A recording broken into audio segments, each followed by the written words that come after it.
സ്വാമി, താങ്കൾ ഈ ഉത്തരകാശിയിലാണോ? ഈ അപകടമുണ്ടായതിന് സമീപത്താണോ? ഞാൻ ഈ സംഭവം നടന്ന സ്ഥലത്ത് നിന്ന് ഏതാണ്ട് ഒരു 80 കിലോമീറ്റർ ദൂരെയാണ്.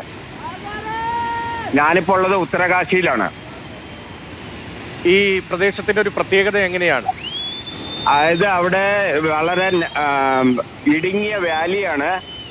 ഒരുപാട് വീടുകൾ അടുത്തടുത്തുള്ള ഗ്രാമങ്ങളാണ്. വളരെ കുറച്ച് സേഫായിട്ടുള്ള സ്ഥലമേ അവിടെ ഉള്ളൂ. അവിടെയാണ് ഈ വീടുകളൊക്കെ ഉള്ളത്. ധാരാളം വീടും ഹോട്ടലുകളൊക്കെ ഉണ്ട്. ഇപ്പൊ കിട്ടിയ വിവരം അനുസരിച്ചിട്ട് അത്യാവശ്യം നല്ല ഡാമേജ് ഉണ്ട്. കുറെ ആൾക്കാരെ കാണാനില്ല, വീടുകളൊക്കെ പോയി എന്നാണ് കേൾക്കുന്നത്. ഉത്തരകാശിയിൽ ഇപ്പൊ ഞാൻ നിൽക്കുന്നത് ഗംഗയുടെ അടുത്താണ്. നിങ്ങൾക്ക് എന്റെ സൗണ്ട് കേൾക്കാം ഗംഗയുടെ.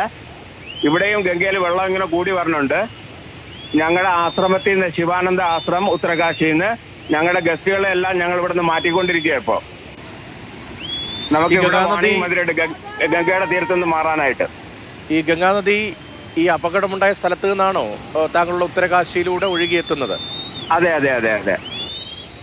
അപ്പോൾ ഇങ്ങനെയൊരു അപകടമുണ്ടായതിന്റെ പ്രതിഫലനം ഗംഗാനദിയിൽ പ്രകടമാണോ? തീർച്ചയായിട്ടും പ്രകടനമാണ്. ഇവിടെ നിന്ന് ഞങ്ങളുടെ ഫ്രണ്ടില് ഗംഗ ഇങ്ങനെ വളരെ മണ്ണും വെള്ളപ്പൊക്കവും ഒക്കെ കൂടി വരികയാണ്.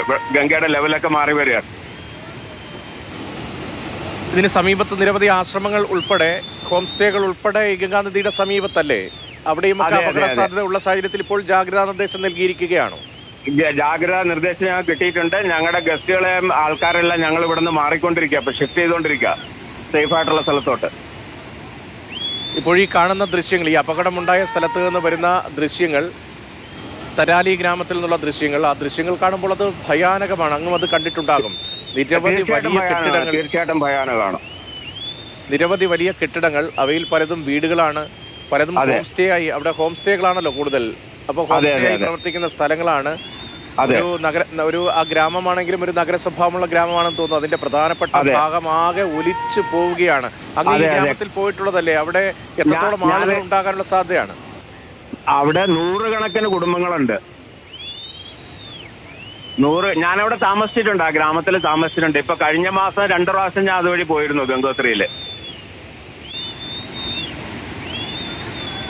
ഈ സീസണിൽ ഈ മാസങ്ങളിൽ സാധാരണ തീർത്ഥാടകർ കുറവല്ലേ, സഞ്ചാരികൾ കുറവല്ലേ? അതുകൊണ്ട് അപകടത്തിന്റെ തീർത്ഥാടകർ കുറവാണ്, പക്ഷെ ഗ്രാമവാസികളുണ്ട് അവിടെ.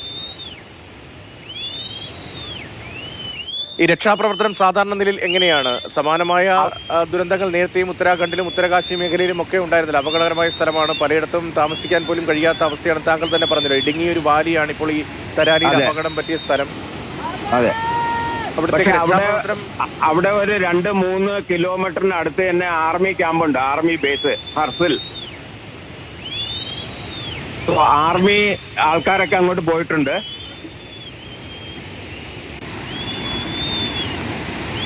രക്ഷാപ്രവർത്തനം എത്രത്തോളം വേഗത്തിൽ നടക്കുമെന്ന് പ്രതീക്ഷിക്കാം? അവിടുത്തെ അവിടെ വളരെ ആക്റ്റീവാണ്, കാരണം ആർമി തൊട്ടടുത്ത് തന്നെ ഉണ്ട്, ആർമി ബേസ് ക്യാമ്പ്.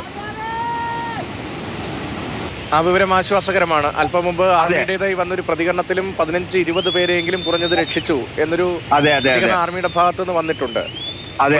വേഗത്തിൽ നടക്കുമെന്ന് പ്രതീക്ഷിക്കാം അല്ലേ?